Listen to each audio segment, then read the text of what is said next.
Jamnagar cyber crime police station ખાતે એક ગયા વર્ષે ગુનો દાખલ થયેલો હતો, જેમાં ફાઇનાન્શિયલ ફ્રોડ બનેલો હતો. જેમાં ફરિયાદીના પાસેથી અલગ અલગ સમયે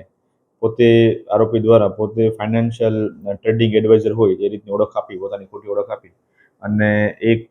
જે વર્ચ્યુઅલ પ્લેટફોર્મ ઊભું કરી જેમાં એના ફરિયાદીના પૈસા ઇન્વેસ્ટ કરાવડાવી અને વર્ચ્યુઅલ પ્રોફિટ બતાવી ફરિયાદી પાસેથી અલગ અલગ સમયે કુલ 1,87,407 પોતાના એકાઉન્ટમાં લીધેલા હતા. જે બાબતની ફરિયાદ અગાઉ cyber crime police station Jamnagar ખાતે લેવામાં આવેલી હતી અને અગાઉ એમાં આરોપી અટક કરવામાં આવી હતી, જેમાં વધુ એક આરોપીને મહારાષ્ટ્રના પુણે ખાતેથી અરેસ્ટ કરવામાં આવેલો છે, જેનું નામ છે એજાઝ સન ઓફ સલીમભાઈ અબ્દુલ અજીઝ શેખ ને વાળાને પુણે ખાતેથી અરેસ્ટ કરીને હાલ આગળની પોલીસ કસ્ટડી માટે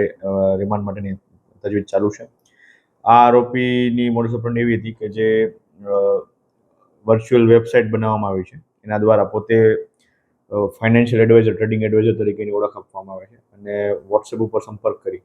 અને જે ઇન્વેસ્ટમેન્ટ કરવામાં આવે છે ફરિયાદી દ્વારા અથવા તો કોઈ પણ વિક્ટિમ દ્વારા, એ ઇન્વેસ્ટમેન્ટના આધારે એમાં વર્ચ્યુઅલ પ્રોફિટ કે લોસ બતાવી અને વધારે ફર્ધર ઇન્વેસ્ટમેન્ટ એની પાસે લેવામાં આવતું હોય છે. જે વિક્ટિમ દ્વારા જે પૈસા આપવામાં આવતા હોય છે તે ખરેખર તે શેરમાં બજારમાં કે એમાં ટ્રેડિંગ કરતા નથી હોતા, પરંતુ પોતાના એકાઉન્ટમાં એ લેતા હોય છે. તો આ પ્રકારના કોઈ પણ અનનોન વ્યક્તિ સાથે ફાઇનાન્શિયલ ડીલિંગ કરતા પહેલાં સાચવવું જોઈએ, અથવા તો કોઈ આવી રીતના અનનોન વ્યક્તિ પોતે ક્લેમ કરતા હોય કે પોતે ટ્રેડિંગ એક્સપર્ટ છે અથવા ટ્રેડિંગ કરાવડાવે છે, તો આ પ્રકારના કોઈ પણ છેતરપિંડીથી બચવું જોઈએ અને જે સરકારી અથવા તો જે અધિકૃત સ્ટોક એક્સચેન્જ છે ડાયરેક્ટ તેના ઉપર જ ડીમેટ એકાઉન્ટ મારફતે ટ્રેડિંગ કરવું જોઈએ.